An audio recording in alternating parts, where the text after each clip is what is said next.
Hello, everybody. This is Philippe Til. I translated the original version of the first works of Georges Hébert, as you may know, who is also known as to be the forefather of parkour, led the way to Erwan Lecour's MoveNet to be created, and I have the privilege and opportunity to discuss the natural method and its direction right now with Georges Hébert's grandson, Jacques. So, Jacques, without further ado, would you please introduce yourself, tell us a little bit about you, and then we'll proceed with our questions. Okay, my name is Jacques Hébert. I am one of the grandsons of Georges Hébert, the creator of natural method training, often named after his name, Hébertisme. Incidentally, I used to live in Los Angeles back in '84. I graduated from Caltech in South Pasadena. So I'd like to dive right into the questions that I have and other people may have about Georges Hébert and the natural method. Between the practical guide that he first released and later on, what would you describe to be his true vision of what constitutes a natural method? What kind of changes did he have to experience? What kind of compromises, and whether they be political or philosophical, has he gone through? Yeah, my grandfather's vision starts with a simple observation. In the nature, every human or animal reaches its full physical development by the simple use of its means of walking, running, working, or fighting. So that nobody in nature needs a physical training as long as the living conditions create the necessary physical obligation to survive. Nobody ever saw a cat, an eagle, or a chicken practicing CrossFit. My grandfather had no clue of how things are going today. With our modern comfort, we live in a world where all physical stress is progressively removed. We're living in a sort of zoo: controlled temperature, flat ground, elevators, cars. It has a negative impact on our endurance to physical effort, but also to cold, heat, light, unprepared ground, danger, and many more. So, in order to reach a harmonious physical training, we have to train as if we were living in the nature. Our body is developed for walking, running, climbing, jumping, throwing, lifting, carrying, fighting, swimming in the nature. In the nature, this would be done within a group, each member helping the other one. So, to get trained properly, all we need to do is devote enough time for walking, running, climbing, jumping, throwing, lifting, carrying, fighting, and swimming in the nature. And ideally, we would do it in a group, helping each other. This is 10 families of natural exercise. It is extremely simple. By doing so, you achieve a good fundamental training. You can then specialize and practice any sports. Now, the second question I understand is, what did Hébertisme had to overcome in order to fulfill his vision? I understand there may have been some conflicts, either from the government or from what was a theory coming from other countries or other methods of training, such as Sweden, for instance. This is absolutely right. My grandfather was a French Navy officer. He initiated his work in the early 20th century. Analytic movement, the Swedish method, was the official method of training in the French army at that time. In his first book in 1907, he is still presenting a mix of natural and analytic movement. He soon recognized that this was an error. Natural movement is enough by itself. Make it silly, simple.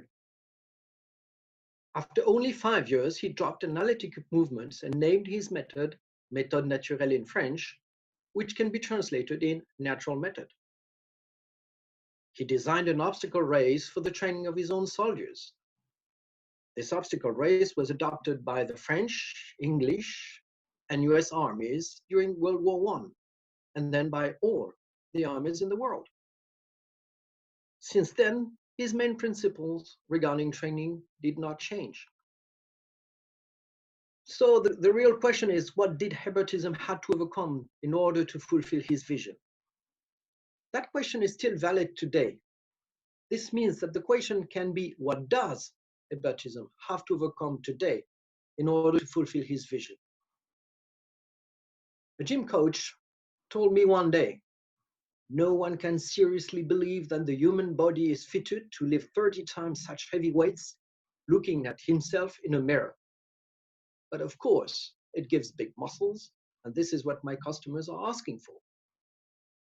He also added, as far as my own kids are concerned, I prefer them to go in the nature. Indeed, as Hébertistes, we do not specialize. We do not train our muscles, heart or lungs. We walk, run, jump, carry, fight, throw, lift outside in the nature. We then consider that muscles, heart and lung development are the natural consequence of our natural training. You have to understand that training muscles, heart or lungs is not an end in itself. This training outside in the nature or by using real obstacles has also important side effects. It helps strengthening your courage, resilience, balance, self-confidence, altruism, and teamwork.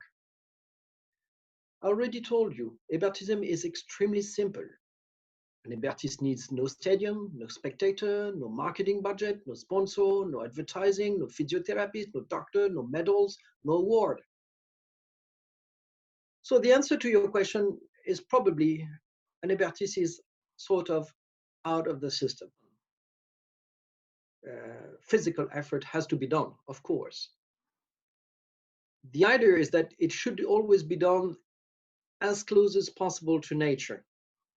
Lifting weight is okay, but the best is to lift a stone, for instance, or timber, rather than calibrated, well-defined piece of metal.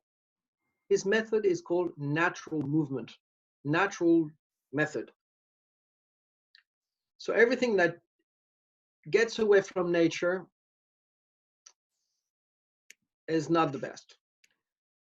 I remember that in the previous conversation, you asked me a question of how do you see natural method evolving in modern days? You know, my grandfather died some 70 years ago.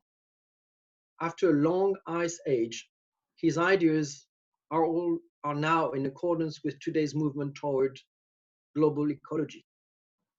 Hébertisme uses 10 families of exercise. It is extremely simple, and an increasing number of people are looking for simple, easy to understand, cheap, and rugged training. A lot of groups and private companies are now rediscovering my grandfather's concept and are inspired by him. MoveNat, Natural Fitness, Parcours, Bootcamp. Some are more or less following the principle of Georges Hébert. Some have developed their own system based on it. But if your training includes mainly or exclusively natural movements, it probably respects most of the principles of Hébertisme. My grandfather never imagined that one day one of his grandsons would be talking to American people about his method. Thanks to Philippe for this very unexpected video. If you're curious about it, about Hébertisme, it's probably thanks to him. We see that a new life is rising on Hébertisme. We have received requests from all over Europe, Asia, South America, USA. So we have to answer to this request. Since we know we now live in a digital world, we signed an agreement with the French National Library to digitalize the books of my grandfather during year 2020. We're now active on Facebook groups in relation with Hébertisme. We give conferences, video conferences, lectures, we attend seminars, and if you want a dedicated presentation, let me know. Are you planning, you know, this may be stepping ahead of what your current plans are, but are you planning on offering any courses or workshops outside of the European boundaries, somewhere in the United States? Are you planning on coming yourself? Are you planning on dispatching people what would be your goals, and what would you like to see to anybody who might be interested in helping out there? What would be the next steps? Yeah, I'm ready to make a trip to anywhere in the world. I'm not planning to be the unique uh, teacher of Hébertisme in the world. There are plenty of qualified people that can do it.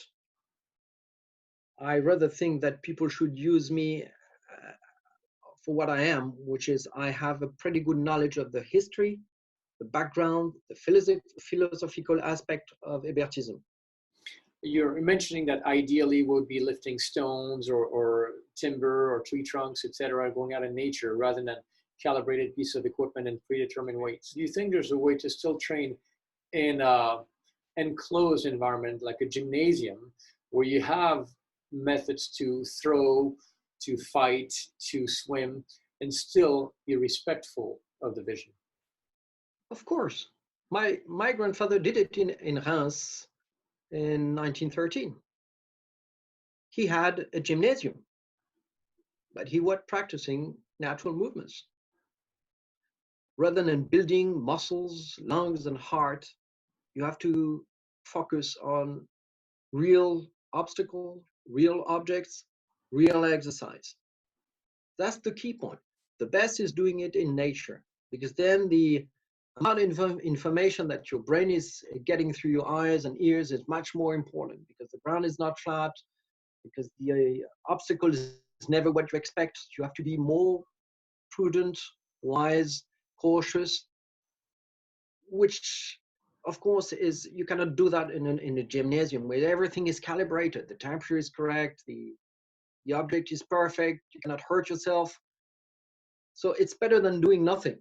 So there's a big, understanding for me, from hearing you explain that to our audience, is that there's an elemental aspect of it. It's very holistic in the sense that you need the sunlight and the effect of temperature changes, our whole hygienic system, our perspiration, transpiration, our ability to self-regulate with temperatures, as well as the benefits from cold training versus hot training. And again, making us truly functional. That's something that you cannot achieve if you're purely in a controlled environment. And Exactly. who is the natural method for? Who can start today?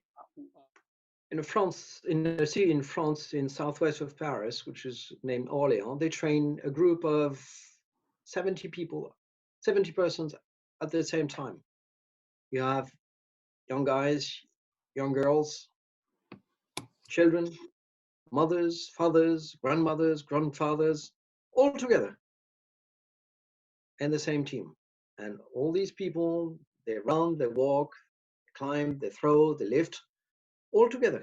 The working nature gives you, and working in a group gives you all these benefits I was talking about, strengthening your altruism, teamwork.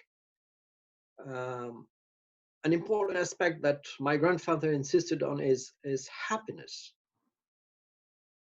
When you practice Hébertisme, you keep on laughing most of the time. It's happy. It's not like a game like playing tennis. You're on each side of the ground and you're sending the ball and nobody's laughing. You're working. In Hébertisme, when you work in a group, it's sometimes very funny. People come back and say, I had fun doing it.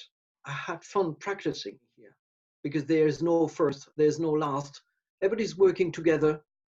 There's no competition, and we laugh. I have fun when I do it. The joy of working was one of the key elements my grandfather was insisting. At the end of his lessons, he would insist that people would shout, be happy. Run. At the end of the round, you would shout, I'm happy. So joy of movement is essentially our conclusion right now to this little interview. I want to thank again Mr. Jacques Hébert, grandson of Georges Hébert, for this wonderful interview, and we hope to bring you some more interviews over time over the next few months. Thank you so much. Talk to you later. Bye-bye.